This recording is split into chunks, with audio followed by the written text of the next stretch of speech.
NFL Week 3. Week 3 already. Here we are. Happy Sunday to everybody. My name is Doug Shane, joined as always, except for last week when he was not with us, but he's mostly always with us. The Big Gouda, Michael Gudadero. This is Bankster DFS, NFL Live Before Lock for Week 3. Before we get started with the show itself, just a reminder, you can come visit us at banksterdfs.com/subscribe, where you get access to all of our content. We cover all the major sports, college sports, niche sports with daily player pools, Slack chat that covers all of those, all the sports we cover, bonus content like sports betting, our Bankster University, which is our training wing, sports cards. We have a partnership with prizepixdfs.com where you can get a 100% deposit bonus up to $100 with your first deposit using the promo code Bankster. And all of that you get for $3.99 per week, banksterdfs.com. And again, you can hit me up on Twitter at Bankster17. And if you want to throw Gouda some questions, you can hit him up too at the Big Gouda. Gouda morning to you.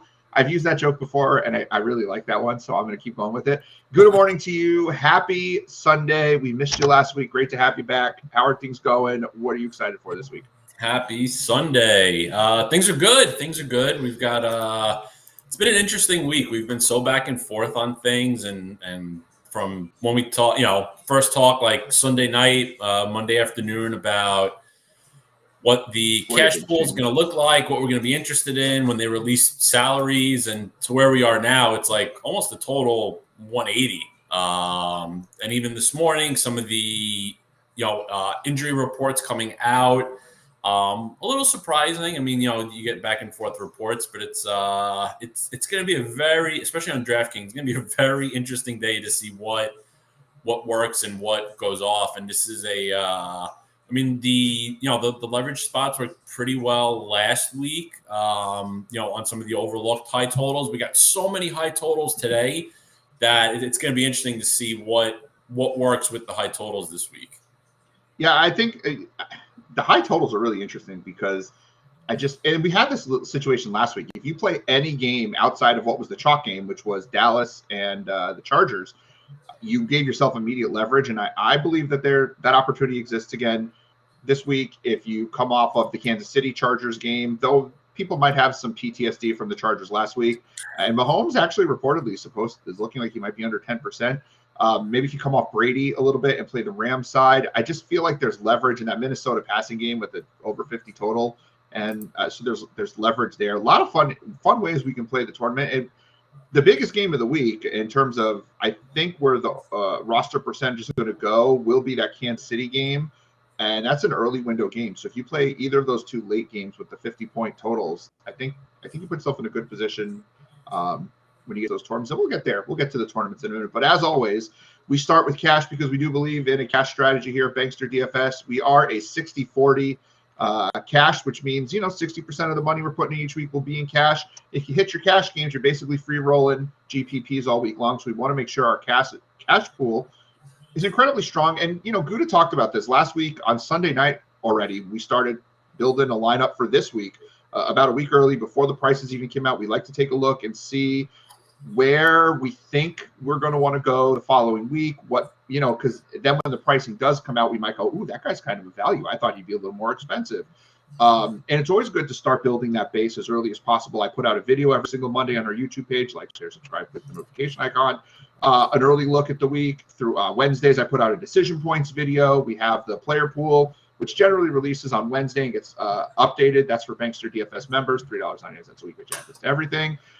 And so in building that, and Gouda had mentioned last week, one of the guys that we really targeted, and one of the first people I threw in my cash pool, my cash core actually, was Dalvin Cook, and now don't look like he's going to play. And very unlikely. We'll find out, but we probably won't find out till after we go off the air because it's a later game. But Shepard's reporting he's not playing. So really things will change, but we've already got those pivots built in because we started thinking about a week early. This is where the pool currently sits now. And as always, let's break it down. Let's start with quarterback. I had about 5 or 6 quarterbacks in my initial pool. Teddy Bridgewater was in there for a while, but there's no world where I'm going to play Bridgewater over Daniel Jones and his rushing floor at the exact same price in cash. So I removed Bridgewater from the equation there. Kyler Murray, if you're playing the high end, Kyler Murray's number 1 quarterback this year, weeks 1 and 2. Last year, through the first 9 weeks, he was the number 1 quarterback. He builds in at 60 to 80-yard rushing floor. He scored a touchdown like each of the first 9 weeks rushing last year. Is ridiculous. So if you're paying up, he's the guy you're going to want in a really advantageous matchup against Jacksonville, though there is some concern he won't have to do nothing. You've got to think Murray was involved in that somehow. Daniel Jones should be in somewhat of a shootout. 2 really bad defenses with offenses that are playing worse than they should be, but Jones hasn't been awful. 22 or more points in both games this year, 6 or more rushes in both games gives you kind of not the same kind of floor as Jalen Hurts, but he's like the most Jalen Hurtsy quarterback of the sub 6K guys, of people we can trust. I say that because Justin Fields is really where Jalen Hurts was last year during his first start. He's going to run around a ton. We're not sure about where his passing quality is going to be. Has a pretty tough matchup in Cleveland, but God, the unknown. What could Justin Fields be? He could be Jalen Hurts. And then $5,200, that puts him in play. I don't have him in my lineup. My personal lineup has Daniel Jones. It has from last Sunday night, and that if he was under 6,200, I was playing him pretty much no matter what. And so I did not waver off that. I built some Justin Fields lineups. I didn't love how they looked. And so, especially with not needing to spend up at running back with Dalvin Cook for that third running back position. So I came off those builds pretty quickly. Gouda, how do you feel about the quarterback pool? Do we need more players, or do we even need 3 players in the pool? Where's your head at for cash? Yeah, I mean, it's at least on DraftKings, it's definitely those 3 guys. I mean, unless it's really, really necessary, I tend not even to spend up at quarterback in cash, because I think it's more important to spend the money elsewhere, because in the right matchups, you can get a similar point per dollar production from the lower end guys, especially guys like, as you touched on with Jones and Fields, the way that they are going to run and the matchups that they do have. I do think if you're playing cash on FanDuel, I think Lamar Jackson makes more sense than Kyler Murray, because Kyler is just so high priced this week. And Lamar is basically in the same exact situation that Kyler is. Obviously, Kyler throws it a little bit better than Lamar does, but Lamar has definitely got more rushing upside than Murray does. And frankly, I mean, we have seen how the Lions defense has just gotten abused the first 2 weeks of the season. There's no reason to think that Baltimore can't do the same thing. So I think for cash, I'd have Lamar in there instead of Kyler. But other than that, I mean, I'm good with these 3 guys. They're in, like I said, they're in 3 really strong matchups. They got the rushing floors, and we haven't seen Fields yet, but Murray and Jones have looked very good throwing the ball. And I mean, if you've followed me the last 2 years, what I've thought about Daniel Jones and his potential and his upside. And we might be seeing it after these first 2 weeks, especially last week. He looked damn good against that Washington team. I mean, he had that big touchdown run taken off the board, and Slayton should have caught that friggin' touchdown. I mean, if those 2 things go Jones's way, or even one of them goes, I mean, Jones probably priced at 6,500 and not 5,800. But hey, we take advantage of that then, because everybody saw those plays, and those are 2 extra plays that Jones should have credit for that he doesn't. Yeah, and I think, if I'm not mistaken, your cash lineup, you have Daniel Jones in there as well. Yes, if I'm not mistaken, for a second time, I believe you and I have the exact same cash lineup for second week in a row. That we do. Okay. Yeah, right. That's Jones. A good thing, right? Like, we're hitting cash. Yeah, no, we are. We're on point together for the second week in a row, and we did not work it together. We came up on it each on our own, so our minds are in the same place for cash this week. Were you laughing because we're the same, or what did I do that made you? Are you nervous that you and I have the same lineup? Does it make you nervous the way it makes my brother nervous when he and I share players? Not at all. I think it's good when we're on the same page in cash. Got to make sure. And Gouda brought up a really good point about the fact that FanDuel is going to be a different beast. I can't remember who I have as my quarterback on FanDuel. Might be Justin Fields, because of the rushing floor. Daniel Jones was priced up a lot more than Fields there relative to percentage wise. Majority of people are playing on DraftKings. We love FanDuel. I play on FanDuel, but we want to go with where the majority of people are playing, so the prices reflect DraftKings. And I do think the plays generally carry over, though, because of the half-point PPR instead of full-point PPR on FanDuel. A guy like a Nick Chubb might be more in play, though I still think he's a tournament option regardless. Nick Chubb is definitely someone that you're going to want to play more so on FanDuel rather than DraftKings, just given that the fact that the receiving receptions don't matter as much on FanDuel. But yeah, that's something good to keep in mind. Speaking of Nick Chubb, though, we don't have him in the pool. Let's talk about the running back pool a little bit. Once Dalvin Cook came out of my lineup, Derrick Henry immediately locked in as my core. Derrick Henry was kind of in there anyway. They were like a 1A, 1B for me. And the big argument I've always had for years against Derrick Henry is he doesn't catch any passes. Well, he's got 10 targets this year, and they're throwing him the ball. They're doing the things he's doing, and he's still doing Derrick Henry things on the ground. Yep. Tennessee is a home favorite going up against an Indy team that I guess is going to start gimpy Carson Wentz, which should be really interesting, which is fine. I guess that'll keep the Tennessee passing game in there if you got A.J. Brown and Julio Jones. But, boy, we know what Tennessee likes to do when they up a little bit at home. They're just going to have the ball, and if they're going to throw the ball to Henry a couple times, awesome. Austin Eckler, great matchup. I mean, the upside. Actually, you know what? Slack chat all week. What is it about Eckler? Was it not you that was pumping up Eckler this week? Your audio cut out. Uh-oh. Can you hear me now? Yeah. Okay. You were talking about Eckler in Slack chat, I feel, this week. I think you were pretty high on Eckler, talking about your love. Can you just talk about your love for Eckler this week? Yeah, I mean, it's pretty simple, really. Kansas City's defense has looked terrible so far this year through 2 games. They've been – they were, beaten pretty easily on the ground and in the pass game by Chubb and Hunt week 1. Last week, Tyson Williams would have had a really big game if he didn't fumble at the goal line. But even that, Latavius ran it on them a little bit. And, we saw what Lamar did, obviously. That's a little beast in Eckler, but still, they're very beatable on the ground. And Eckler now, he's kind of got the entire backfield to himself. In the past, we've seen Eckler more as the receiving back, getting some carries, but once they got inside the red zone, he was kind of useless. That's changed this year. He's got the red zone carries. He's got a lot of the short down and distance, and he's pretty much morphed into a 3-down back. Now, whether that's good or bad for him from a health standpoint, that could be an issue because I've always felt his body type and all that was not great for a 3-down back, similar to kind of what we're seeing with Christian McCaffrey. He's just not holding up. He doesn't have quite the body size as good as he is. But that doesn't take me off of a strong matchup. That could just be something down the road where we see Eckler get hurt at some point.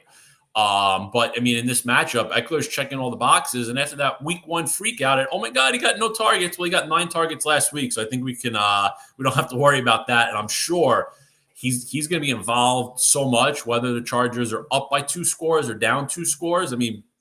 I'd probably rather the Chargers down 2 scores so that Eckler sees a ton of targets because targets are way more valuable to a running back. But we know we can pencil in the rushing attempts also. So, Eckler checks all the boxes. And at that price point, it's unbelievable. And he's going to be probably the highest owned running back in cash because of all those factors. So, we use it, we eat it, we hope that there's a big output, and we, fill the boxes elsewhere. And the thing with Eckler too, because the receptions, they are going to be less. They're going to hurt your body less than rushing right into the gut of the defense. So he's going to be able to get out of bounds more. He's going to take less punishment catching the ball. And so, yeah, I'm with you. If he can get 9 to 12 carries, but 8 to 10 targets, I'm perfectly fine with that level of volume. Oh, yeah. I do want to talk a little bit about some of the other potential chalk plays at running back this week because I don't love them. I feel like we're going to see a lot of Alexander Madison because Dalvin Cook's not going to play, and people are going to go, well, we get the backup in. It's a free square. Alexander Madison's not a freaking free square this week. He's $6,000. He's not $4,500. He's not $48,000. Yeah. He's not $5,000. He's a free square over on FanDuel. I think FanDuel's got him priced at like $5,200, which is low for running back. He's very cheap on FanDuel. I'm not sure I'd even use him in cash on FanDuel. I've got other players I like in that 5 to 6K range. I don't need to go down to Madison, but I'm more interested in using Madison on FanDuel than I am on DraftKings. DraftKings $6,000. Antonio Gibson is $5,900, and Antonio Gibson, tournament-wise, nobody's going to be on Gibson. But there are better running backs. Tyson Williams, who is in a fantastic matchup against Detroit, who gives up a ton of rushing yards. We saw what happened with Aaron Jones last week, so they're giving up receptions out of the backfield. Williams is going to get 15-ish touches, maybe 2 or 3 targets. And if he gets a look down by the goal line, he could easily 3 or 4x this number against a Detroit team that is weak against the run. And let's not forget Lamar Jackson. I love Lamar Jackson. I love his bravado. I think him flipping in the end zone, the second he did it, I thought it was a stupid thing for him to do. And now he's a little banged up from that. And I think that's actually going to make Harbaugh run him a little bit less this week, which means Tyson Williams is going to benefit from that. Obviously, Latavius Murray is going to get some run as well, but this is kind of the game where you can build Tyson Williams up and with his confidence and going against a weak rush defense. So I don't know why I'd run Madison out there when I could run Williams. Last year when Madison had one game where he started, Dalvin Cook got hurt in week 5. Madison came in at the end of week 5 as the backup and had a huge week. Well, then Madison came in week 6 up against a terrible Atlanta Falcons defense who has historically given up tons of yards to running backs, tons of receptions to running backs. Madison went 10 rushes, 26 yards, 2 targets, no touchdowns, and sunk many a lineup, including ours, in cash because we were all over Madison because he was a free square, and that free square sunk our lineups. He was widely rostered, but not so widely rostered that he wasn't going to kill your lineups. He wasn't 80%. He was 35, 40%, but you need to finish in the top 50%, which means the majority of the field, 60% of the field, faded him. You were screwed at that point. And maybe I had a little PTSD there with Madison. I don't know, but I'm not using him when Tyson Williams is available. We've got a similar situation down at the $4,900 range. You've got Sony Michel, who's filling in for Darrell Henderson. And, ooh, there's a backup coming in, and he's going to get all the touches. Yeah, against Tampa. Like, I understand Tampa hasn't done much so far against the run this year, but last year they were phenomenal against the run. They brought the same defense back. We can't worry too much about what happens the first 2 weeks of the season. If I'm not mistaken, the Patriots lost to the Bills like back in, I don't know, 03 or something when they were the favorite, and then went on and won like 14 straight games. Like, you can't worry about what happens the first couple of weeks of the season. Yeah. And so I don't necessarily trust that the Rams are going to run all over Tampa, especially because the last couple times McVay has played the Buccaneers, he has had his quarterback throw like 50, 55, 60 times. Sony Michel's not a pass catcher. I think you're going to see a little more Jake Funk. I think you're going to see a lot of Tyler Higbee in that game. I don't know why I'd use Michel when you can instead use James White. James White is getting more snaps than Damian Harris. He's seeing almost all the running back targets. He's actually getting 4 to 5 rushes a game. He gets some red zone looks. I don't love James White, and I prefer not to spend at either of those guys. But if you're spending down in cash, I prefer White to Michel, but I actually prefer Mike Davis to all of them. Mike Davis, everyone wants to talk about Cordero Patterson. Like, I'm really anti all this talk this week. I was all over Patterson. I remember I even put it in our Slack chat. I said, hey, I think Patterson might be cash next week, Gouda. And you're like, hey, dummy, probably not. and then I dug into it a little bit, so I'm giving you credit on that. But it's the Mike Davis is out snapping Cordero Patterson 2-1. He's getting more targets per game. Yes, Mike Davis is getting more targets in the passing game than Cordero Patterson, and he's obviously getting more rushes. He is the RB1 for this team, so why not use Mike Davis in this great matchup? I get that Patterson's a flashier play, but Davis will come in with half the roster percentage, and he's only $500 more. He's in that same range as Michel, and I trust him more than I do Michel, and I trust White more than I do Michel. Now, you brought up Clyde Edwards-Helaire in Slack today, and I believe I said, quote, Doug and Gouda will argue about Clyde Edwards-Helaire today in the live stream. So I'm going to let you say your piece on why you like Clyde Edwards-Helaire, and then I'll make faces as you're saying it. Well, mixed, but I want to touch on one thing on Michel first.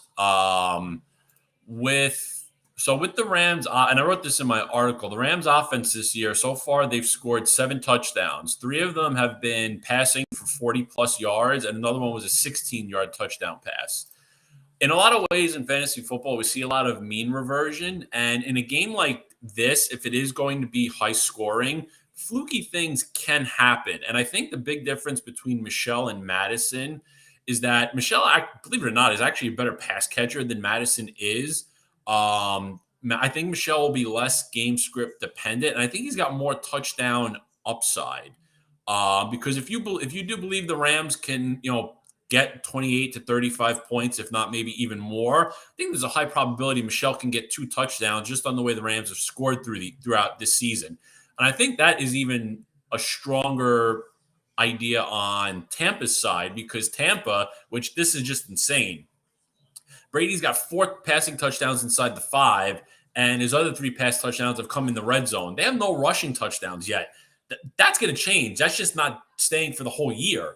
And it gets to the point where, especially if the Rams are such a good defense, if they're inside the 5, Tampa may be more inclined to run it than passing it still. So I think there's that sort of stuff to consider. But I think that gives me a reason to like Michel better than Madison there. Madison, I think, is much more game script dependent. So I would prefer Michel over Madison, but I'm kind of lightweight on both of them as well. So now the Clyde Edwards-Helaire story.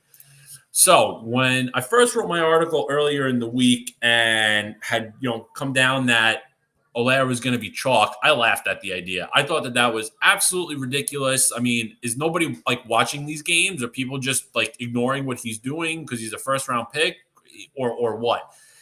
He lost the goal line work to Darrell Williams last week. He didn't get any targets.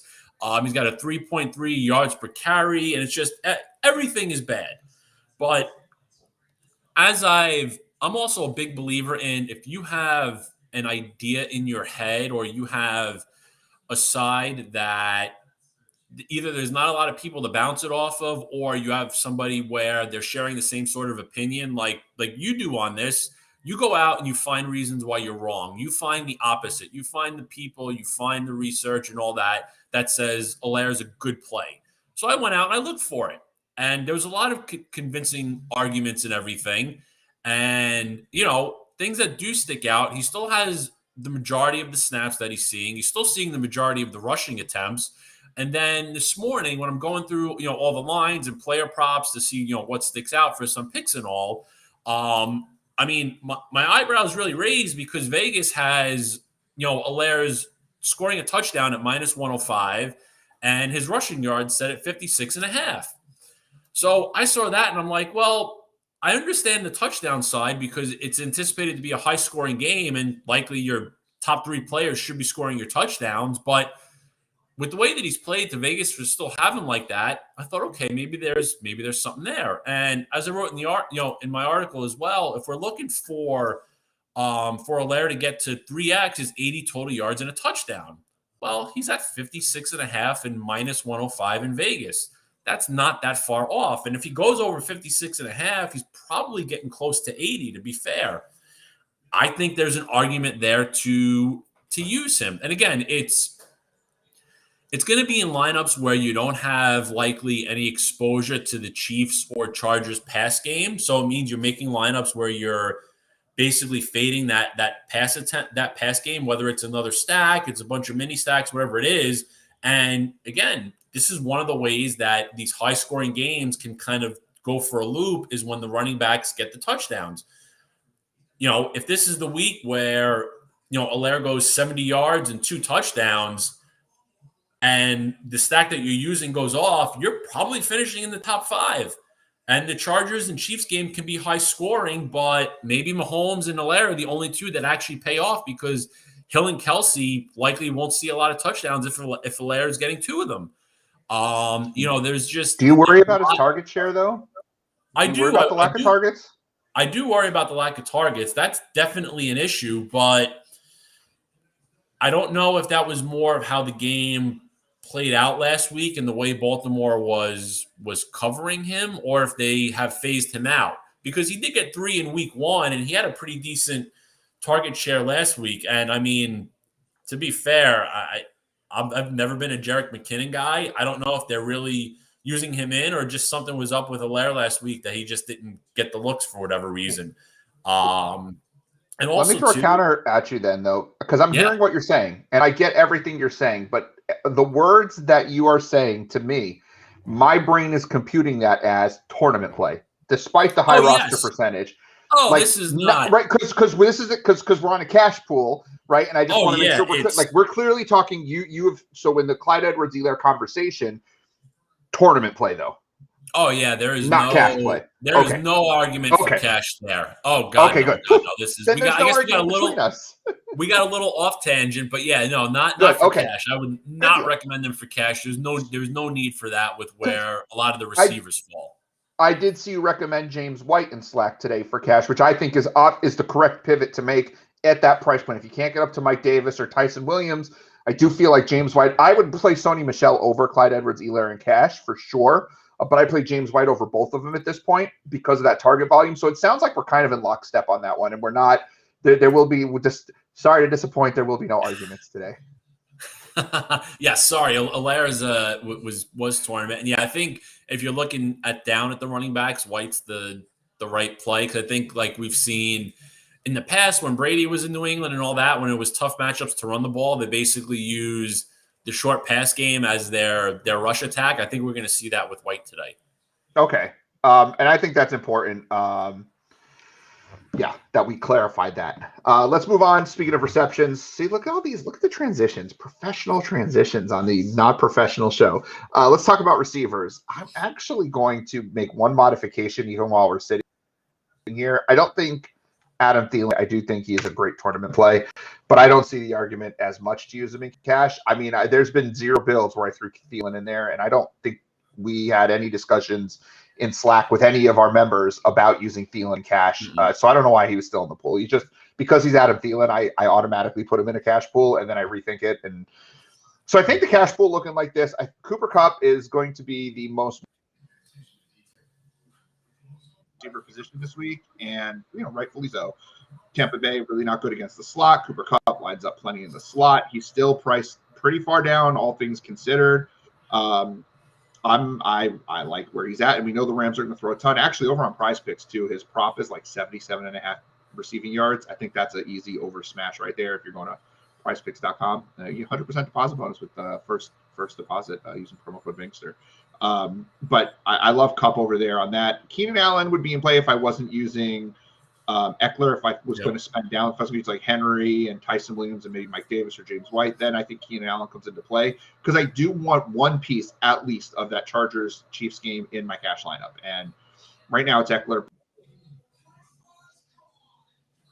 $7,000 disrespectful price down to 6,600, which is stupid, but that's fine. Sterling Shepard. You know what I'm going to do while we're talking about cash? I noticed Sean Goodwin just popped in, our dirty slot.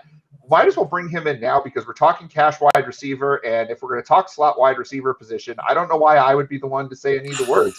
Sean came in it's like he was watching and paying attention. What a professional segue. It was, see, look at me. That radio degree is coming in handy. What's up, Sean? How you doing, dirty slot? What's going on, guys? Hey, you must be in heaven with hockey back, bud. What can I say? I mean, it's yeah. I mean, hockey's back. NHL.com screwed up the scoring last night. DK still hasn't paid it out because there's no clue. But there were payouts to be made because you came up with a ridiculously awesome player pool yesterday. Yeah, I mean, you know what? I mean, there was NHL. I mean, we don't want to get off too far, but NHL preseason guys just click on names that aren't lineups. I mean, it's just by getting the actual starting lineups, you already got a bit of an advantage because people just, especially on the weekend, like today is football. Anybody who's losing from an NHL line in, they're just going to be click, click, click, click, and off you go. And then half those guys aren't playing. But I want to go check and see what the percentage was on Austin Matthews yesterday, who wasn't even on the ice.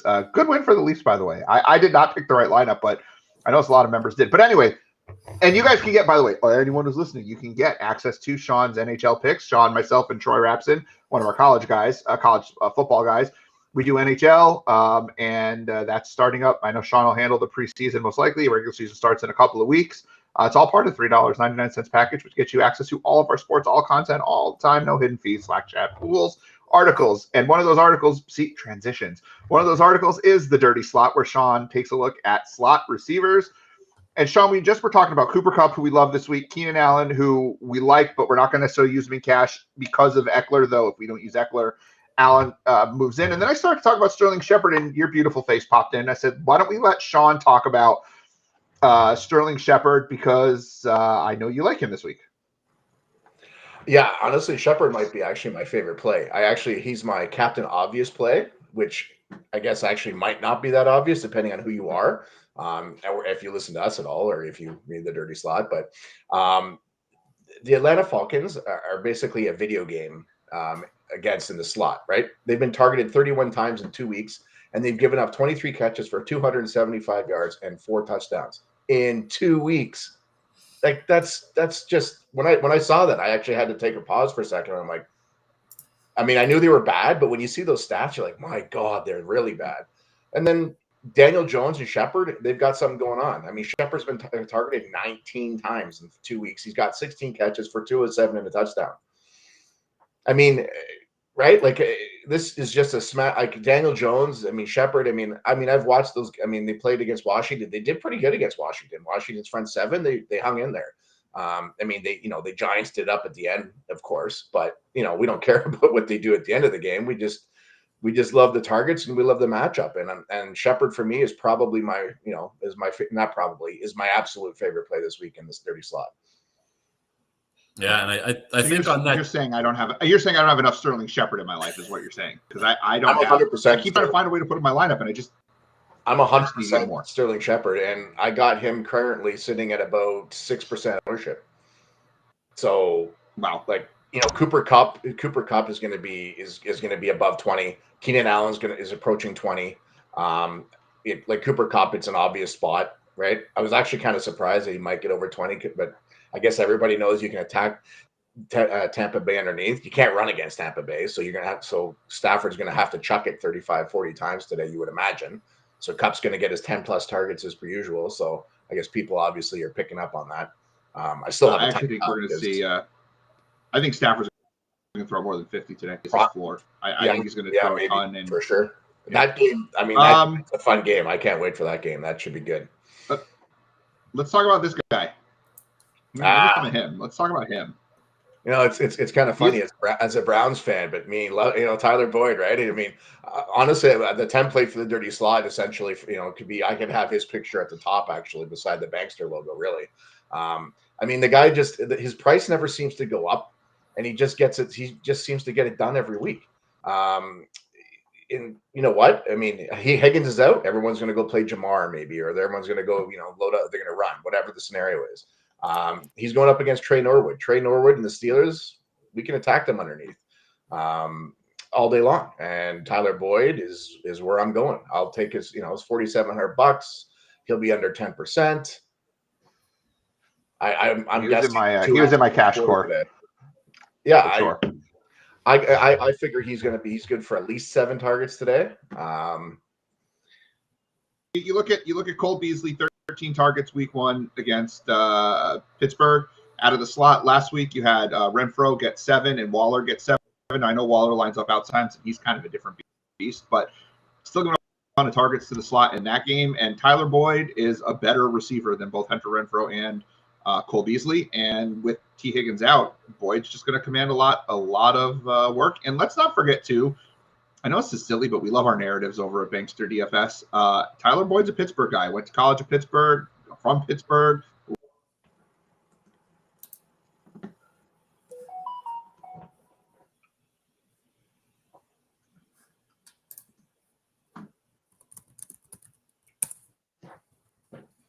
Oh. Receiver position for the slot.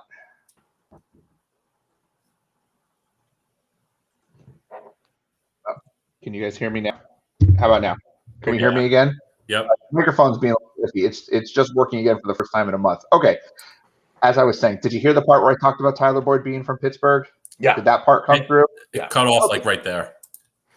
Fantastic. Pittsburgh boy. Loves playing the Steelers. Going to be fine. Sean, who else do we like as a play, particularly in cash, running out of the slot? Give us another name. If you want, and for cash, I mean, Kupp and Allen are, the obvious guys, if you can get them in there. Shepard for sure is in play in cash. I love Hawkinson. He runs out of the slot a ton. I know you guys are running for the for your TD or for TD tight end for cash, but I love Renfro. Love Renfro today. But I love Hawkinson. We're running Hawkinson in cash. Yeah, we're both using Hawkinson in cash this week. Perfect. Yeah. Goff's going to throw it 40. He's going to throw it 40 plus times. Probably, at least. Game script, everything else like that. And Baltimore, guess what we can do with Baltimore? Marlon Humphrey's gone out wide now because of Marcus Peters' injury. Hawkinson and And the dirty play of the week, Amon-Ra St. Brown. Not the guy I thought you were going to talk about. I thought we were going to have some cheapest time. St. Brown, he's not cash. I mean, he's second on the team in pass routes, pass play, whatever. The targets just aren't there yet. So that's going to be more of a GPP for sure. I mean, but $3,300. I mean, we don't need a ton there. If he gets 5 or 6 targets, he catches 4 of them for 50 yards. I'll take that all day at $3,300. Very cool. Very cool. Any other names you want to target before? I think that's. Yeah, I mean, we hit them all. The other situation is Arizona is the other situation. We're still waiting. If Nuck is out, everybody's going to go to Moore. I think everybody's already going to Moore. I think Moore will end up around 15. If Nuck is out, he might hit 20. And nobody's touching Christian Kirk. Nobody's looking his way at all. Right now, I have Kirk at about 2% ownership, and Moore's at about 10 to 12. Waiting on the Nuck news, of course. If Nuck does go out, now same idea, right? It's $5,400. I'm probably not going there in cash. It's a little whatever, but he makes a great GPP pivot to Moore. Wouldn't it make sense to run Rondale Moore in cash given the roster percentage? John here. What's that? I say, given the roster percentage, wouldn't it make more sense to run Moore in cash, Kirk in tournaments? 100%. Okay. Like Moore, I mean, we had it. That Moore's he's a freak. Kid's a freak. Like the kid's ridiculous, right? Like as soon as Arizona realizes that AJ Green should be on the coaching staff or a wide receivers coach, and they send him on his way. I think this offense. I mean, everybody on this team is lighting it up, like except for AJ Green. He's his 5 catches, 12 targets, and everybody's above 80%. Like I don't know what Arizona's doing there. I don't know why they brought him in, but that's a conversation for another day. But as soon as right. I hope everybody goes and plays AJ Green. That would be awesome. I hope his ownership is through. Yeah, right. That would be great. Let me see some AJ Green at 30%, please. That would be awesome. So Sean, I got a question for you. I'd like to hear you talk about one guy that if everybody's been following you, that you always love, that is conspicuously absent from the dirty slot this week, despite being involved in the highest game total. Talk to us a little bit about Chris Godwin. Chris Godwin is he's right up there with Mr. Boyd on the weekly slot there. Love me some Chris Godwin, but I'm expecting Mr. Godwin to see quite a bit of Mr. Ramsey today. And I'm not really sure I'm feeling that too much. Ramsey, he can still get it done. So I mean, when I came across, I'm looking at it right now. Are they going to move Godwin around maybe? Possibly, right? But I think, Ramsey so far has run 55% of his coverage from the slot. So if that holds today, he's gonna take Godwin out. I think Mike Evans then you got Mike Evans on the outside going up against Long. I think that's a natural pivot there. I mean, people might click Godwin just because of name. They don't look at matchup. Great. Mm-hmm. For me this week, if he's going to be seeing Ramsey, that's an avoid for me. Which I know you were sharing the same sort of sentiments on that for sure. Yeah, and also too, it's part of it as well when you get into these types of games and the ownership that some of these players carry, especially Godwin's expected to be very high owned, given the game environment and everything. If Godwin does go off, if he gives you 20 points, 24 points, 25 points, he's still going to be so highly owned that you'd have to get unique in other areas to really do it. So if you don't use Godwin, you use Evans, and Evans does the same thing at a little bit of lower ownership, or you use somebody else instead of Godwin, and you get the same point total, but at potentially a lower ownership. That's much bigger for your lineup than having the chalk Godwin go off as well. Yeah, I got completely faded Godwin in tournaments. I went off him 20%. Completely. Yeah, I got Godwin approaching 20. I got Godwin at 20%. What's just quickly here. Let's see what I got. Well, Sean's looking up the number. I'm actually running a lot of Evans, Scotty Miller. Brady seems to like Scotty Miller. And Scotty Miller at $3,100 allows you to stack that game pretty cheaply. So I actually have an overload stack on that game. I've got Stafford with Kupp, Woods, Higbee, and then I'm running it back with Evans and Scotty Miller. But you can do that because Miller saves you $3,000 over Chris Godwin, which allows you to get another decent running back somewhere along the way. Yeah. Yeah. Did I get cut out? It's cutting out again. Am I out again? Yeah, you were at a. Yeah. So I'm back now. Okay. So I'm showing Mike Evans at less than 7%. So less than half of what Godwin's going to be. That's just an absolute. That's textbook. If you look up DFS pivot. Oh yeah. This is the textbook version, that definition of what you're going to do. You're going to pivot from Godwin to Evans at less than half. Scotty Miller's at 1. Yep. Hell, and Evans and Scotty Miller together.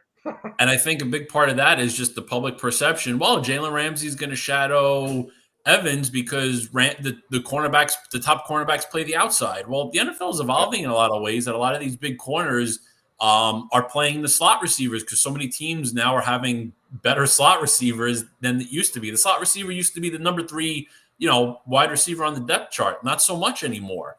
So defenses evolve, and Ramsey's the type of corner that literally can play anywhere. It doesn't matter. That's the type of talent level this guy has. So I think that's just the public perception and assumption. And, Evans, like I said, Evans at that lower ownership percentage and a high expected total. I'll take the lower ownership. Absolutely. Like he's going to come in less than half. And Godwin's going to have Godwin's going to face Ramsey all day. Oh, honestly, I'm you know what? I love this because honestly, I had 0 Evans. Guess what's going to happen? Guess what Goody's going to do? Goody's going to add some lineups just to make some pivots. He's going to make some pivots. He's going to make some lineups while we're still talking for the next 40 minutes. That's why I see all those green screens out of Goody at the end of the week, at the end of the day today. He's going to be posting, look at what I did. It's like, I was streaming. What I didn't have time. Yeah, Godwin to Evans, that's just too easy. It is too. Yeah. Love it. Members note about this yesterday. Lost you again.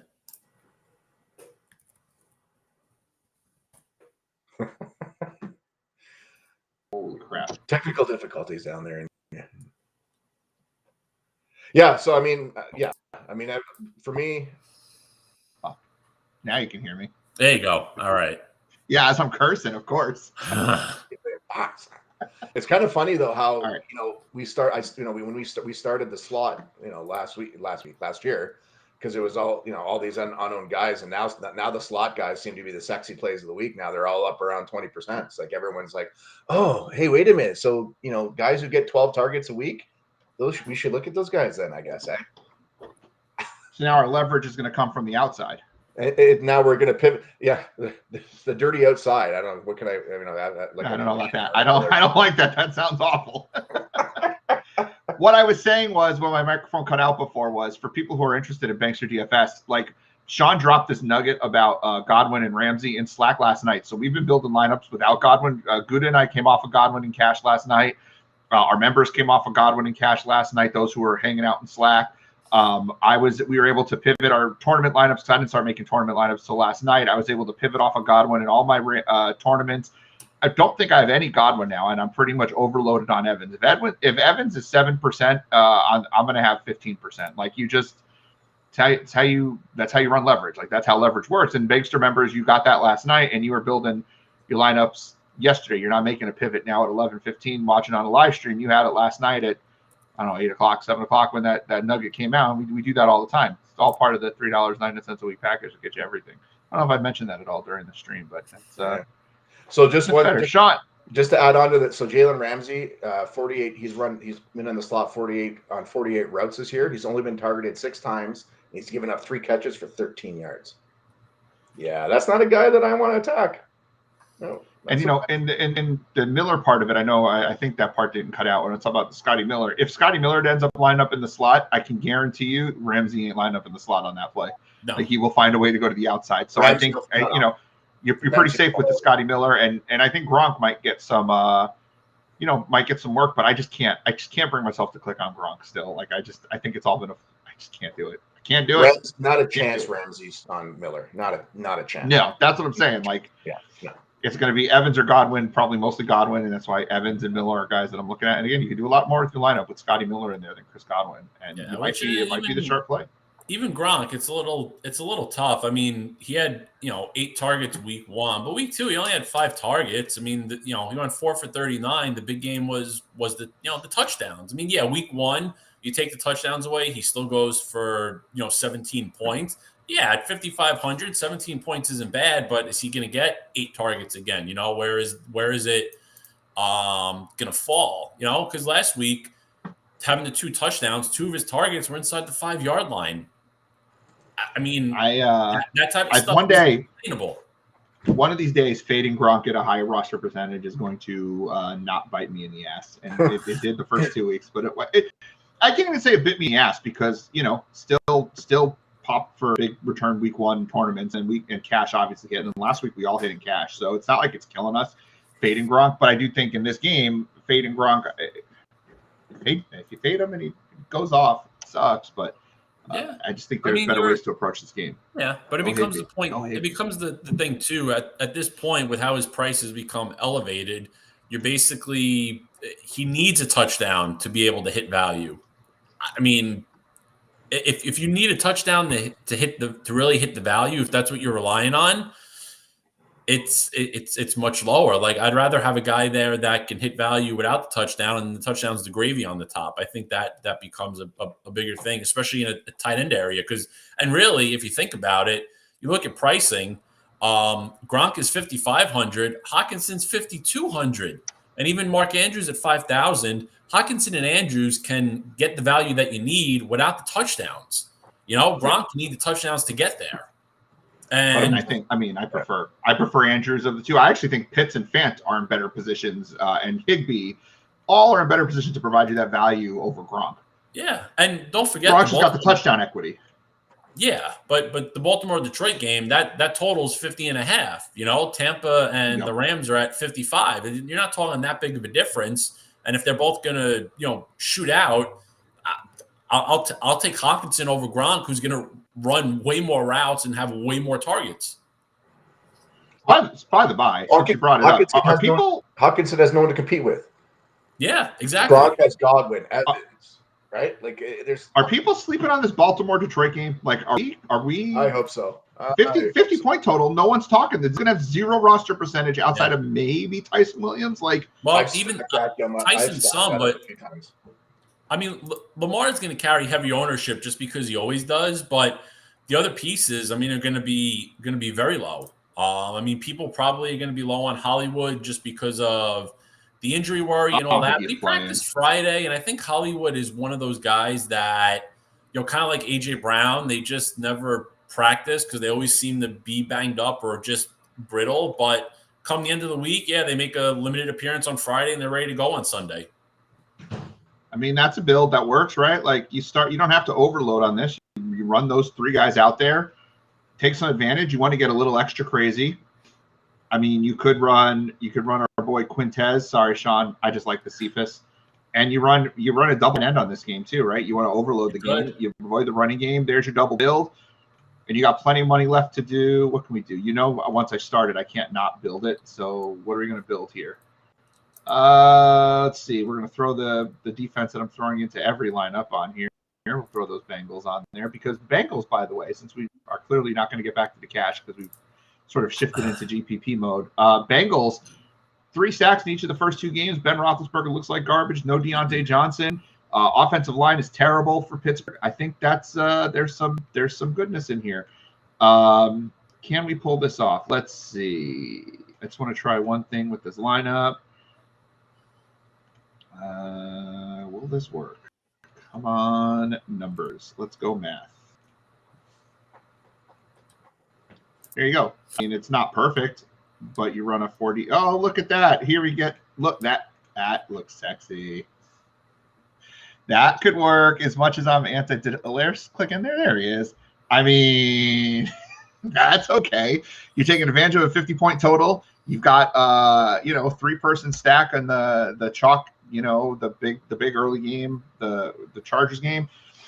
and you got a good defense, that could work. And this could actually work really well in the 1 p.m. only slate because they're all early games, right? Detroit is an early game, if I'm not mistaken, right? Yeah, yes. early. Yep. Yeah. So you run that, so that way you don't have to worry about watching people catch you in the leaderboard because you'll be done come the 4 o'clock games. You just run this in the 1 o'clock tournament and lock that in. I got to take I'll forget what that one says by the time we're off the air. That's a good 1 p.m. only. What? Huh? What am I missing with? I don't get all this hilarious. What am I missing here? Like last time we saw him, he was costing Kansas City the game by fumbling. Like what am I? All of a sudden so today is going to be the game that everyone's been waiting for the last 2 years. I don't think it's that type of game. Like nobody's expecting Allaire to come out and go for 120 yards and 2 touchdowns. It's not that. It's a combination of a lot. So it's the price at $4,800 for what he's going to give you in snaps and rushing attempts. I mean, the type of usage price that's really the biggest part. There still is touchdown equity because it's going to be it's anticipated to be such a high scoring game that if he gets in the end zone and he's giving you 60 yards, you're getting decent value out of a guy priced at 4,800. Where realistically, I mean, because of the Henderson news, now you have the argument with Michelle, but really, the only other guy there is Javonte Williams, and like I even wrote, Javonte Williams is more a bet on the Broncos controlling the game easy and being able to run it a lot, which is why I don't really like the Broncos pass offense because the Jets have shown nothing on offense. So if the Jets aren't scoring, realistically, what's Bridgewater and the rest of the guys going to do? They can get up 21-0 and then it's cruising, but nobody really, goes off. So Javonte Williams is good there at that same price, but you're not guaranteed the workload if the game doesn't really go in their favor, if something goes off script. So there's potential there. And also too, what kind of, now I'm not saying overweight the field or go crazy. This is more of an argument to have a couple of shares sprinkled in where you're basically fading the past games of that game. But also too, I mean, despite the poor showing, I mean, Vegas still has him as -105 to score a touchdown and his rushing prop at 56.5 yards. If he was that washed or if he really wasn't going to continue to see that type of play, maybe Vegas would have his rushing yards at 40. That would open my eyes more for fading him. But again, I'm not, my opinion hasn't changed to the standpoint of, oh God, we got to own him in 75% of lineups. If you're making 20 lineups, 2 or 3 shares just because of the savings and what it can help you with, and you still have exposure to a high scoring game. And again, if Allaire is the one that gets 2 touchdowns, Tyreek and Kelsey are probably not hitting value if that happens because they each need at least 1 touchdown, if not 2, to really, really go off at those prices. If Allaire is the one getting multiple touchdowns, Hill and Kelsey will be okay, but they're not winning you a tournament. Allaire is winning you a tournament if he scores 2 touchdowns, even if he only gets 50 yards. If Allaire scores touchdowns, I will change my Twitter logo to whatever you want. That's so funny because I just said, I was just going to say, if whatever you want, it's yours. You do what you want. If Allaire scores 2 touchdowns, I'm changing the name to Clyde Edwards-Allaire Gudadero. Like it's how it's going to be, just like it was Tyler Boyd Goodwin. Like these are things that are going to happen. Shawnee, we've kept you for too long, my friend. I know you got things to get to, and we appreciate the slot time, my friend. That's you gave us a lot of stuff on there. Any closing thoughts from you, because we do have to do Inactives in a couple of minutes? Any closing thoughts from you, like something that you want everyone to know? Like, what is the thing that they should be looking for? It doesn't have to be slot related. Just the bit of Sean Goodwinness. What do we need to know today? The Hopkins news for Arizona will affect a lot. Kirk is a great pivot there. Everyone will go to Rondale Moore. Kirk, no one will be there. Cooper Kupp, everybody else love Hawkinson. If Allaire scored 2 touchdowns, then give me St. Brown for a touchdown. All right, let's go there. All right, if we're gonna make some crazy ass picks today, some bold statements, give me St. Brown in the end zone for 1. If Hilaire scores 2, give me St. Brown for 1. I'm on Raw, St. Brown, Goodwin coming through along with Clyde Edwards-Helaire Gudadero. Shawnee, thank you so much. I know you're heading back to Slack for those who are there. Thank you for holding that down for us. I see you're answering a ton of lineup questions. I do appreciate that. And boy, 5-game NHL slate today too, huh? Just a busy day for Sean Goodwin. Just craziness all around. Love it. It's best time of year, my friend. Thank you for your time. Cheers. I'll catch you later. Later. All right, folks. And so we're about 5 minutes away from inactives, which will change some things, right? Because with the inactives, we talked about how that's going to work with DeAndre Hopkins. And of course, now that I've entered the lineup while Sean and Guda were talking about Clyde Edwards-Helaire Gudadero, and I put this lineup in at 1 p.m. only single entry. A really good one opened up, a 1,200 person, $5 single entry with whatever that prize pool ends up being, $5,000 prize pool, which was awesome. Threw that in there so we can now guarantee, and we'll find out in 5 minutes, but we can pretty much guarantee that Marquise Brown will get ruled out now because I have him in this lineup and I'm really excited about it. But I do think so, and so this leads to the larger discussion. Like, I know we didn't get too deep into GPPs, and I know you saw the cash pool. I'll leave it up while I'm talking about tournaments because we really just didn't get too much into tight end, though we've kind of gone over that we're using cash. And I love the Bengals defense. Talked about that. So in terms of tournaments, though, one of the reasons that the Baltimore-Detroit game really works.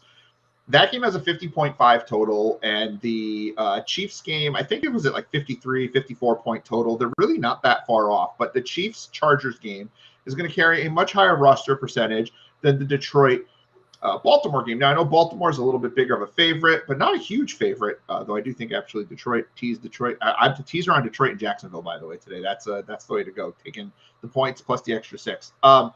Both games should be closer than you think playing at home. But you take a game that's not the chalk game of the week. You sprinkle in some of that chalk, right? We've got Edwards-Helaire in that lineup. We've got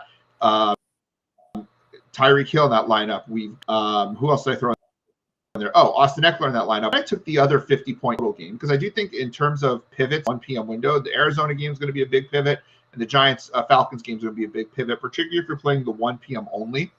So what we can do is take this Baltimore-Detroit game that I'm a little floored that the total's over 50. I thought it'd be more of like a 43-point total, Baltimore minus 12, just a steamroll, but Vegas knows what they're doing. And this game is a little bit closer than that with a higher total. So let's get some exposure with 0 roster percentage on this game. And you know and what? If there is going to be any, what's that? I was just saying, you know what, too?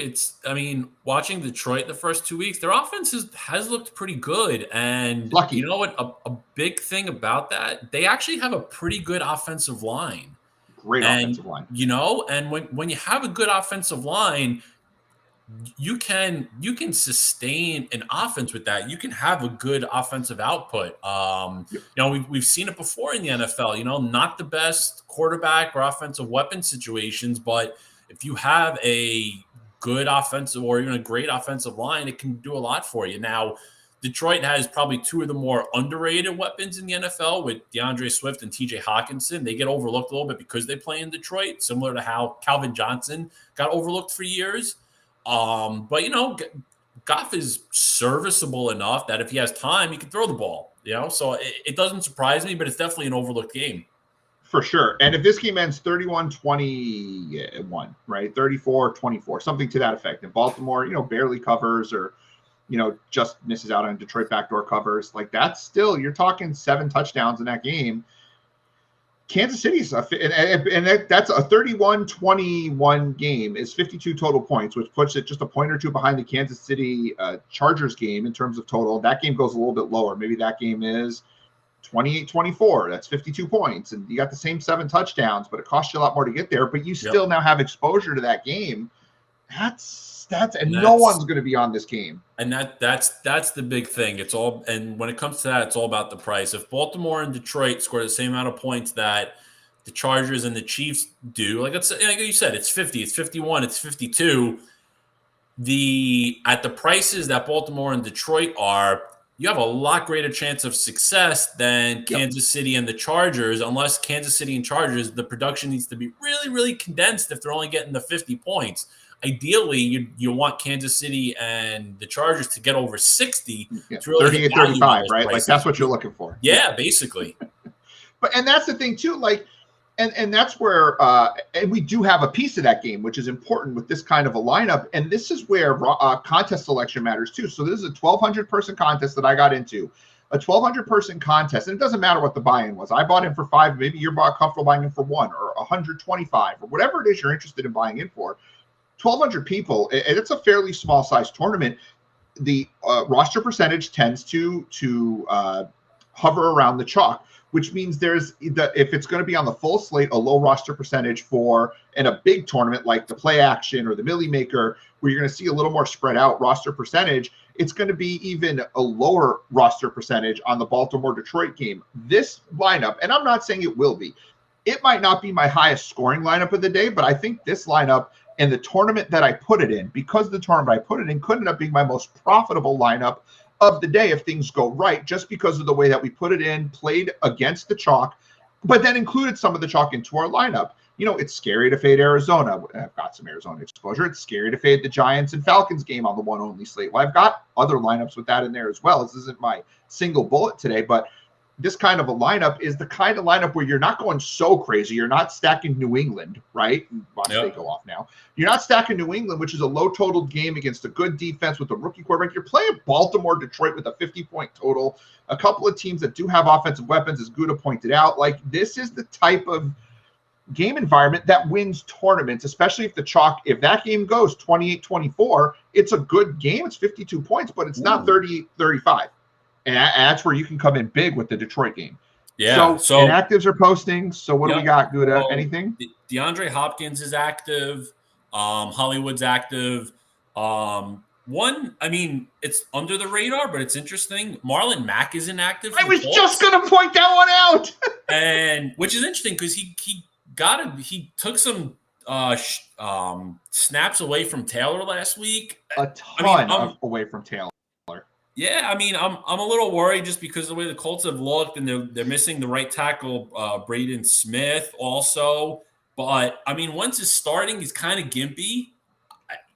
Could Taylor see 25 touches, especially with Mack out now? And Taylor is 6,700. It's pretty cheap for the workload that he can get. It's definitely a much deeper tournament type of play, but I think Mack being out is actually really good for him. I do have Taylor in a number of tournaments. Another interesting inactive, again in this vein, like that could mean something. Matt Breit is inactive for Buffalo, which is pretty much means Devin Singletary, Zach Moss are going to get all the looks, and really Singletary is the guy who's going to catch the passes, and Breit can catch some passes. Singletary will run some third downs, which Breida would normally do. Moss will still vulture goal line touches, but I do think Devin Singletary, this may be even more for season-long people or, people like me who in season-long have Singletary as their RB1. Well, Tony Pollard's my RB1 because Tony Pollard's amazing. But my RB1 right now, realistic Devin Singletary, that's important news to know that, okay, he's probably going to have some shots. He has 8 targets through 2 games. They're using him like Eckler. They're using him like who's the other guy I'm thinking of? Holy crap! Chase Edmonds. Sorry, they're using him like Chase Edmonds. Like that's who Devin Singletary is. He's just not as good, but that's how they're using Devin Singletary. He is in play, and at $4,900, I think for a tournament he's better than Sonny Michel. He's not quite cash worthy because he's going to get some touchdowns vultured. Because I do like the upside of the targets from James White, but Singletary is a guy that's definitely playable at 4,900. Yeah. Do you have an idea, by the way, Gouda? Did you happen to see who the backup quarterback is going to be for Indy? Because I saw that they promoted Brett Hundley to the active roster, and he was taking most of the first team snaps, and I don't believe Wentz is going to finish the game. Yeah. I haven't seen anything on that yet. I'll keep an eye out. If I had to guess, they may dress all 3 guys. And the reason I ask more than anything, and I know this is weird. And this kind of goes with for those of you who are in our membership or are interested in our membership, we do it, in our baseball select chat, we have one of our baseball guys is John. And one of the things that kind of got John, cut him on staff actually, because he was so wild with it, was he would always play relief pitchers in showdown or really small slates in baseball. And he used to like, what's John doing? But it worked, right? Because he would know when the relief pitchers had pitched and got an idea if they were going to play, and no one was on them. And then by going with the relief pitcher, you're able to spend up on another player. The reason I bring that up, and I'm not saying we should go use Brett Hundley in any of our lineups, except on the showdown slate, I do have Brett Hundley in there because it fit. Like I had $6,000 left, and I didn't like any of the other guys in that range. But I also think Hundley could get in there. If Hundley gets in there, and let's say he plays 30 snaps because Wentz gets hurt because he has 2 sprained ankles, like it's not out of the realm of possibility that Brett Hundley gets in the game, short yardage, on running plays, on whatever it is. He did take all the first-team snaps, and just because Wentz is active doesn't mean he's necessarily going to start. Like I know I'm conspiracy theory to the max here, but coaches have done dumber things before. So I'm not against Hundley in showdown only in a tournament. Obviously not in cash. I know I'm putting this on recording, so if it happens to hit, I'm going to be like, wow, that's smart, Doug. And I see the face you're making, Gouda, so which now even more I want Brett Hundley to get like 10 points today, just so I can go, hey, remember that face you made? And remember how dumb I was? But it turned out it's terrible advice. I understand that, but it's something like you kind of follow the practice reports and you get hooked into an idea. So I was ready to use Hundley because I thought he was going to start. And then we find out late last night Wentz is starting, which sucks. But I'm so locked in on I think Hundley's gonna play. Like you don't play for an injury, but man, Wentz gets hurt all the time. He's been playing poorly. He shouldn't be starting. Like gotta be torn. It's not my captain. That would be ballsy. But he's there. He's kind of there. Any other inactives that matter? A couple, yeah. So we already know that the Ravens are going to be without 5 defensive players. I think 2 or 3 of them were starters. The Lions are going to be down two defensive starters now, Trey Flowers and Jamie Collins. Okay. And then a little more reason to use Arizona, not that we needed any more reason. The Jaguars are going to be without starting corner C.J. Henderson. Starting defensive end, Roy Robertson Harris, right? That was the starter. And then their nickel corner, Trey Herndon's also out. Do you think that we liked Arizona anyway, but do you think that DeAndre Hopkins is active or active? Is he going to be a decoy? I think a guy like Hopkins, if he's playing, he's good to go because he's the type of guy that you wouldn't, I don't think, throw out there as a decoy or like risk a further injury if he wasn't really ready to go. But at the same token, I don't know how much he's actually going to do because I don't know if they're going to really need him. Hopkins. How safe do we? I don't have any Hopkins in lineups today. I don't know. Because again, how safe do we feel using Hopkins when you could spend down a little bit and get Thielen or Lockett or Metcalf or no one's playing Ridley today, which is ridiculous because we saw what McLaurin did against the Giants. Kupp and Thielen and Allen and AJ Brown. That Titans passing game. Realistically, if you're spending $8,200 for Hopkins, I'll find the extra $200 to go to Tyreek, or like you said, I'll go down to Ridley. I'll go down to Steph Diggs. I'll use Lockett or Metcalf. Could Hopkins start the game going 3 for 30 and a touchdown? Sure, but the game gets out of control, and the rest of the way he goes 2 for 20. Great, he got you 16 points. Unless you have him in your cash lineup, that's not doing anything for you. It's not doing much for you in your cash lineup either. You want that 3x. That's 2x. It's he needed that touchdown. That's not why you roster DeAndre Hopkins. You roster him for those 10 catches.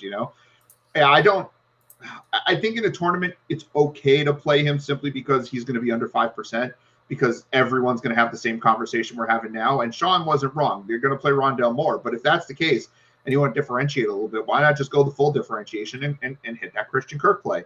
Or as we talked about off air, you had mentioned playing Kyler Murray naked, and I threw the idea of, well, maybe not just Murray naked. You're on Murray with Chase Edmonds, who, is being played like Eckler, as I believe you brought up today. It's either you or I heard it on the radio this morning, but they are using him kind of like Eckler with 8 or 9 carries and 6 or 7 targets, and then you run it back with Marvin Jones, and that's how you get a little unique on the Arizona game without overloading it and without eating the chalk of Rondale Moore, who I do think will be tournament chalk.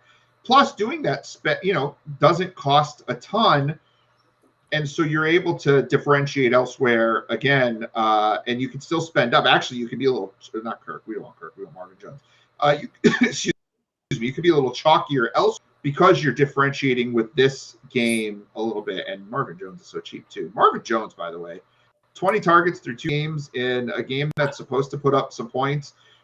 We know the Jaguars are going to have volume in the passing game, and Marvin Jones just scored each of the 2 weeks. He had over 30 points in 3 of the last 5 games last year. I know that was for Detroit, but excuse me, he's playing similarly here in Jacksonville. They're using him actually with even more volume. $49 is dumb, Marvin Jones. Yeah, I mean it's crazy. They're not running it that much. They're probably going to have to pass it a ton, and they're not using Laviska Shenault as much as I thought they would be either. It's kind of been funneled to Jones. And just one last piece on Hopkins, just sort of to reiterate our points. Week 1, Arizona scored 38 points. He went 6 for 83 and 2 touchdowns. It's a really good game. He put up 26 points. It's barely 3x on his salary. If he's banged up, I don't think he's doing much better than that. Realistically, you need the 2 touchdowns. You need him over 100 yards with a couple extra catches there.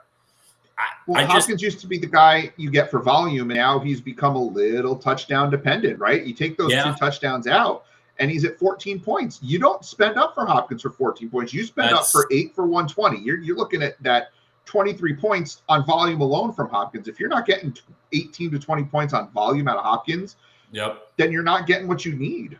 That's the whole thing. Coming to Arizona, I mean, listen, he's still arguably a top 3 receiver in the NFL. There's no denying that, but the volume is just not there. Arizona just spreads it around so much. It's not like it was in Houston where every play Watson was throwing to Hopkins. It's just not happening.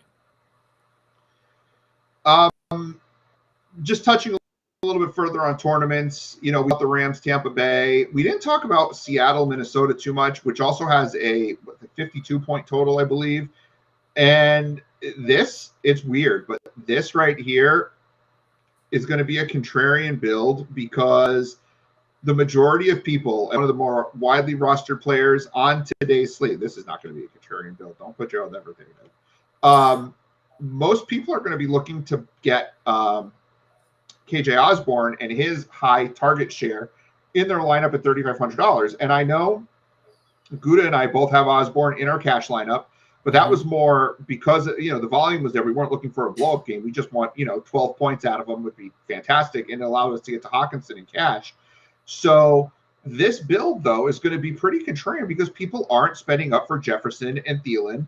And I do think a lot of people are going to choose between Metcalf and Lockett. If I had to pick one, I'm probably going with Metcalf this week. At some point, Tyler Lockett is going to do what Tyler Lockett does, and he's going to get, 3 catches for 20 yards and sink your lineup because that's how Tyler Lockett plays. He's getting a ton of volume now, but that's not Tyler Lockett's game.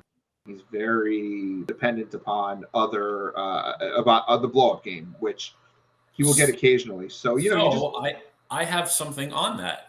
I was actually talking to Brandon about this yesterday because we were talking a little bit about this game.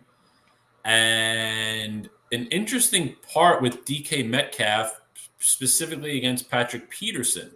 Both matchups last year when Peterson was on Arizona, he shut down Metcalf. Metcalf really struggled, and those happened to be 2 of the games that Tyler Lockett had his big showings, including that 10 reception, 200-yard game.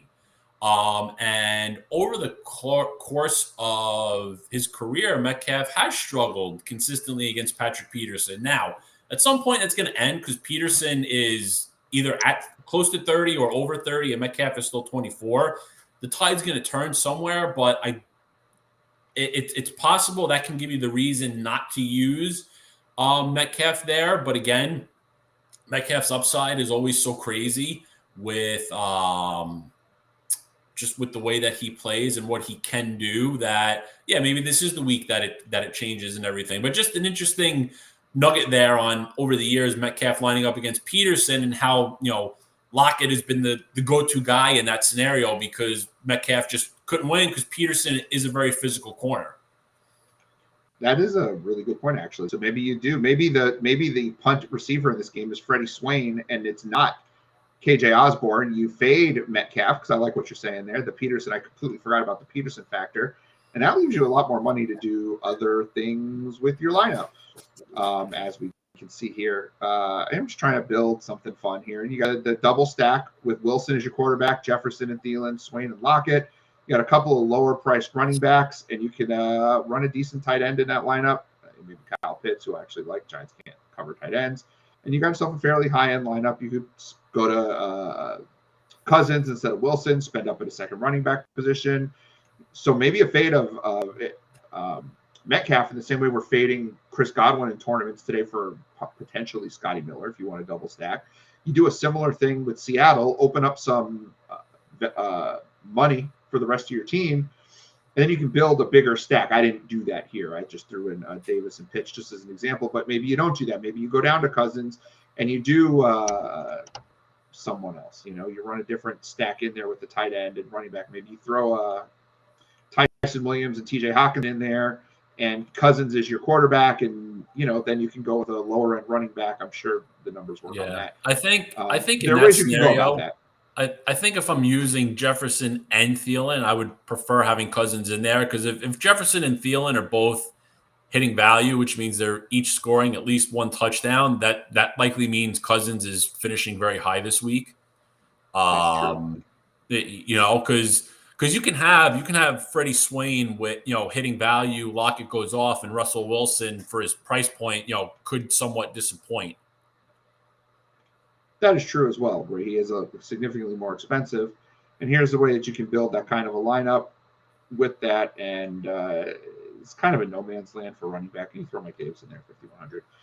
And here where you could do that by moving to Cousins, you can then use the Tyson Williams and TJ Hawkinson, get some exposure to that 50-point game. Have Mike Davis, who I do like, as we talked about at the beginning of the show, because he's out snapping Cordell Patterson 2-1, and he gets more targets, and the Giants are terrible, and this helps you unlock a little bit of value.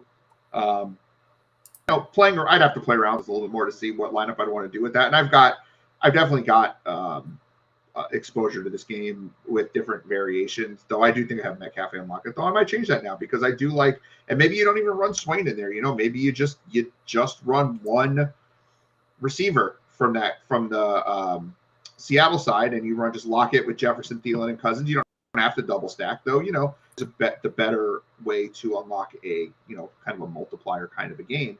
But there's a build there that works for sure. That's always fun to do. I do think a team that's being overlooked this week is the Tennessee Titans.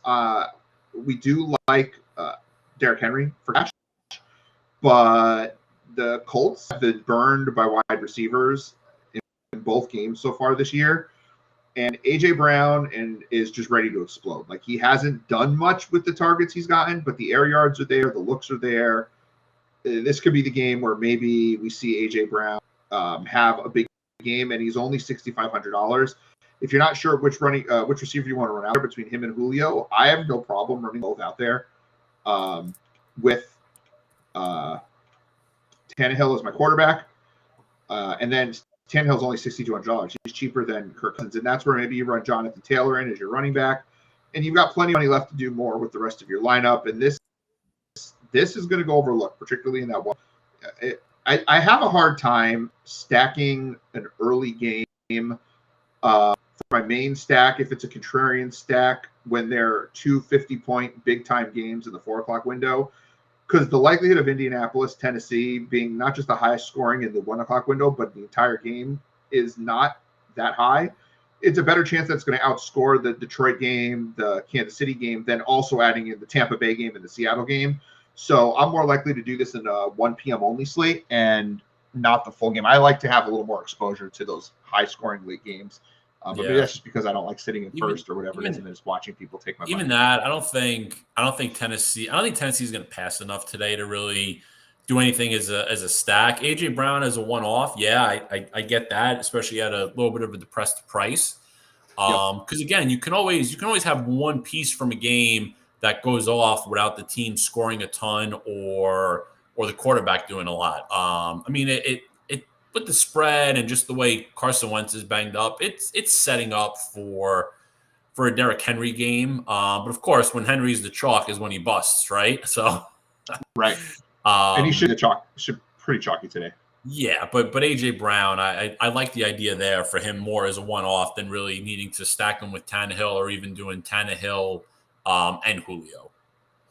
Yeah, he might be the kind of guy that you run if you're running, and I'm sort of building it here.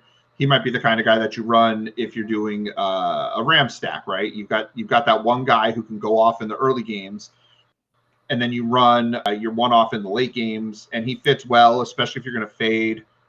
If you're only going to run one receiver and you kind of like the Tyler Higbee aspect of it because the Buccaneers do struggle against tight ends, maybe you fade Woods or you fade Cup, whichever one you want to fade. Maybe you want to go to chalk and go with Woods. You go Evans instead of Godwin. And then you're left with plenty of money where you can do what you want, not completely what you want. Like you can't run Henry necessarily here, but you can go with – I wonder if we can do this. Now, I mentioned and talk to me about this. You like Mecole Hardman, if I'm not mistaken. I saw that in Slack this week. Mm-hmm. Is that right? You did like Mecole Hardman, yeah? Yes, I do. Let's talk to me about Mecole Hardman as I'm throwing a stack of Mecole into this lineup so we can get some exposure to this Chargers game. Yeah, so in week one, after not really being much in the game plan, he saw a big usage increase last week. He had 8 targets and he had 132 air yards, which was the 12th highest amount in week 2. And more so, his average depth of target was 16.5 yards. And I mean, that's big. You know, the Chiefs obviously are lacking weapons behind Hill and Kelsey. And with Derwin James playing, that's a big advantage for the Chargers in helping to stop Tyreek Hill. And, you know, so if they can slow Hill a little bit, I mean, let's face it, Demarcus Robinson is just kind of a role player. We know what he is. Byron Pringle is not really going to be a strong, like, number 3 guy. He's just kind of – he's a younger version of Demarcus Robinson. They took Mecole Hardman with a second-round pick. They think very highly of him. And, they took chances last week. And if this is going to be a high-scoring game or just a game where they take chances, I mean Hardman's got, a 70 touchdown upside, on type of thing. If Hardman gets one of those deep balls and it converts for a touchdown, I mean, all you need is one catch for 70 yards and a touchdown to get him, way over value. And again, and at 3,900, that's kind of what you're looking for. He's got, a big ceiling for that price. It gives you exposure to that game. And again, if he only, let's see, what did he do last week? Because I think that's a good barometer also. Here, I'll pull it up. I got it pulled up. Last week, he had 8 targets, 5 catches, 55 yards. So 10.5 points. He scores a touchdown there. He's at 16.5 points. Exactly. One of those catches is a touchdown. That's 4X.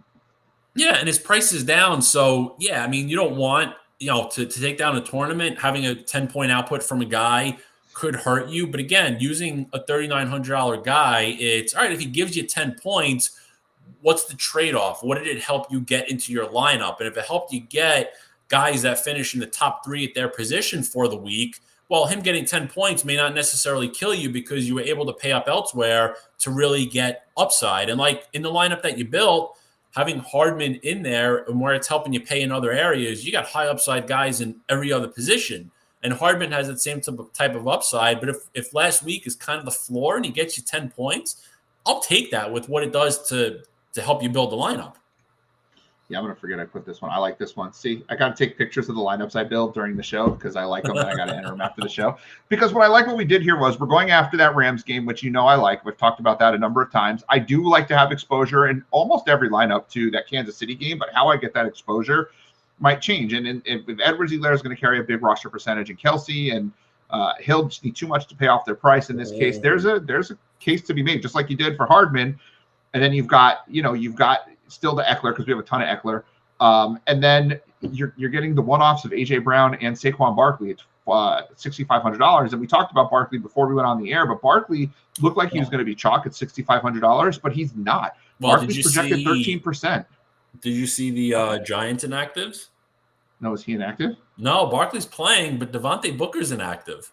Oh, so I mean, he was already 89% snap share going after from last week. He got most of the snaps, and now Barkley at $6,500 at 13% in the tournament. Like, you're never going to see Barkley at $6,500 again in his rookie season, his very first game. There's no other running back depth, so it's the Barkley show. His very first game of his career, he was $6,700, and he hasn't dipped below 7,000 since. And it's like, let's use him, and he could go off. So you've got a couple of decent one-offs where you don't need the run back. I mean, there are good run backs for both teams, but why not throw Barkley out there? I was able to upgrade my defense. I mean, I like the Bengals, but I have so much exposure to the Bengals. This is a good opportunity for me to take another defense and going up against Gimpy Wentz, who, by the way, funny story about Gimpy Wentz too. Not only is he gimpy, but Carson Wentz has decided he's now Brett Favre and can throw from any, like, he could be falling down and he just flips the ball around. I don't know if you watched the game last week, to the point where yesterday I'm throwing the football around with my nephew, and my nephew made this, like, he made this running catch. He's 9 years old, and he made this running catch, and he goes to just, like, he trips or something and throws it to me, and he goes, "Get a Carson Wentz!" Like, the 9-year-old knows. Like, it was the funniest thing, and it was so accurate because it looked just like something Wentz would do. So I do like the Titans' defense as a tournament play. They've got more sacks than last year. They had more than 2 sacks in only like 3 games the whole year. They have 2 and 3 sacks in their 2 games. And again, Gimpy Wentz. Wentz was sacked 3 or more times in every game he started last year. And I don't think it was just the Philadelphia offensive line. I just don't think he's a great quarterback. I'm pretty sure Wentz has been sacked 3 times in both games this year also. So throwing the Titans defense in there is not the worst play because you have the money to do it. And if you're like me and you have like 80% Bengals because you don't want to spend up on defense, this differentiates a little bit. It diversifies your portfolio, and you've got those one-offs. Someone who wants to stack the Rams in a lot of different ways today, this is one that makes me very happy. I like this one. This one looks pretty. And it allows you to do the things that we're talking about doing, which is finding those one-offs, finding the leverage, but not completely avoiding chalk games. Like, there's nothing wrong with going after those high-scoring games. It's what you do with the rest of your lineup that kind of gets you there. Yeah. There's one other spot I want to just briefly touch on that I mentioned in Slack last night. And it's actually the Raiders with no Josh Jacobs again, and the Raiders faced the Dolphins last year, and it's basically the same defense, for the Dolphins and all. The Raiders passing Brian game. Edwards conversation. Yeah, I mean the Raiders Raiders passing game was really strong in this spot last year. Carr threw for 326 yards. Carr has been fantastic the first 2 weeks this year. They're low priced. Darren Waller did phenomenal against them last year, and Nelson Aguilar had 5 catches for 155 yards and a touchdown. And while he's not on the team, Bryan Edwards has taken that spot. Henry Ruggs gets the much tougher matchup going up against Xavier Howard, where Edwards gets the easier matchup against Byron Jones on the outside. And again, at $3,800, this is, again, I've got, I built this stack 2 different ways with those 3 players because, if history repeats itself, especially with Jacobs being out, I mean, nobody's owning any of these guys. Even Waller is coming in pretty low owned for his upside. And frankly, Waller on a dollar-for-dollar basis might be a better play than Kelsey just because of the savings. And, and honestly, Waller's going to get double-digit targets where it's not a guarantee for Kelsey because of Tyreek Hill and all that. So I mean, Bryan Edwards looked great during camp. He did fantastic at the end of that Baltimore game. Struggled a little bit against Pittsburgh last week, but it was, I think Edwards is eventually going to be that number 1 receiver there and be the number 2 target behind Waller if he isn't like already there. And it's just, I just think it's a very interesting spot. So I think it's something to gain exposure to. And honestly, if you're playing that, afternoon slate starting at 4:00, I mean, those guys are going to be 0% owned. throw a Raiders stack, with some of the contrarian exposure to the higher scoring games. And if those games, if the Minnesota Seattle game or the Tampa Rams game happens to disappoint a little bit and the Raiders put up 35 points, you're cleaning up. Are you running back with any Dolphins players, or are you running the Raiders without a run back? I've got nothing on the Dolphins. I have no idea. One with Brissett playing, I have no idea what the Dolphins are going to look like. And also, too, with Will Fuller there, you can make an argument for Parker, Fuller, or Waddle. I think it's too risky to use any of the Dolphins with it. I'm just hoping the Dolphins can do enough that the Raiders have to keep passing. And I'm just, I'm building a 4 o'clock only lineup here because you brought it up, and when you bring it up, I got to build it. And this will be the last thing we do before we sign off, just to show what a 4 o'clock lineup, a late game lineup could look like if you're going to go ahead and stack the Raiders as your main stack. What do we got going on? Well, I would even say it's because it's the 4 o'clock slate. You even fade, Kupp's uber chalk, and you use. I mean, Woods will probably still be 30% owned, but I may want that instead of Kupp over 50%. The way that I look at that, and the reason that I would maybe not go in that direction, is simply because we're already differentiating enough with the Raiders. I don't mind eating some of the chalk there for me, but that is a perfect way to go about doing that for sure. I don't know where else I'd go with this lineup here. I don't have just the 4 o'clock games open, but you could definitely find a way to make this. There's not a lot of running back depth at the 4 o'clock game, so maybe you eat Madison and Williams. You spend down at receiver. You go up to the Broncos defense. Perhaps you stack the Broncos defense and Javonte Williams against the Jets. Hey, we haven't talked about the Jets at all today. I'm very proud of both of us. $4,600. You could throw. I don't know who else we can throw in there. Maybe you do want to run a Dolphins run back. I mean, you could. I mean, you could do it. So now you've got exposure to the Seattle game. You've got exposure to the Tampa Bay and the Rams game. It's a pretty contrarian lineup, but it's doable. Like there's an avenue there for sure. Yeah. All right, we have gone past our 12 o'clock time, and I want people to make lineups. I want us to have an hour for everyone to make lineups. Come to the Slack chat. Gouda, thank you for your time this week. It was an amazing show as always. Do you have any final thought for everybody heading into the games this week as they're building their lineups? Yeah, just a general theme that I've kind of gone through this week. If you've got a feeling on something, if you have a conviction on something, just don't be afraid to stand pat. Like don't get the half hour before lock. Oh, I don't have enough exposure to this guy, or I built no lineups with this guy, so now I've got to throw him in. If you don't have him in, there's a reason why. Like right now, I have 0 lineups with Tom Brady. I'm not going to get the half hour before lock start to get worried and say, oh crap, I got to start building Brady stacks. I'm off them. I'm not doing it. And that's one of the areas I'm standing my ground this week. Now, is it going to bite me in the ass? Probably a 60% chance it does. But you know what? If Brady and the Tampa offense doesn't do that much this week, I'm looking good. And I feel like you're talking directly to me.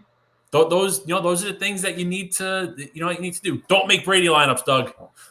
I feel like you're talking to me just in general about don't feel you have to have exposure to everything.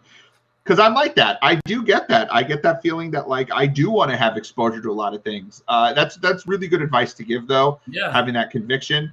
And I think you and I are on the same page this week. We're either, and I feel like we both have a fairly condensed player pool for tournaments. We're either going to win big this week or we're going to lose our tournaments. We're going to hit double up in our cash, and because we're 60-40 cash, we're going to basically break even for the week and go at it again next week. But that's what happens when you go 60-40. You're basically looking to free roll your tournaments by hitting your cash games. Then when you pop a tournament, you're up big for the year, and that's the way to go. Yeah. I know Gouda and I are heading into Slack chat. Gouda should be there in about 2-3 minutes. I'll be there in about 15. I got to just travel to my brother's house.